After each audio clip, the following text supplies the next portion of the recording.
Assalamu alaikum guys. I will show how to set Kapechain wallet address. So you can if you want to set a Kapechain wallet address, then you this video continue. So guys, first you can click three dot menu, and you go my profile option. You go my profile option and click this option, and click wallet update. You click then you can see a new interface.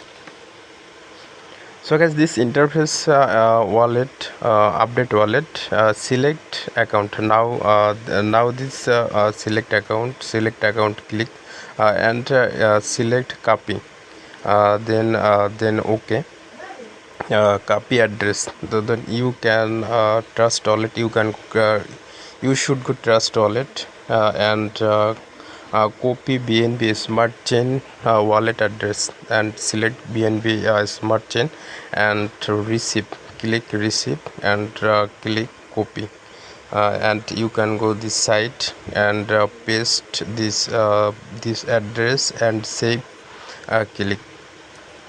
So guys, you can see Kapechain.com says information saved successfully. Then you click OK.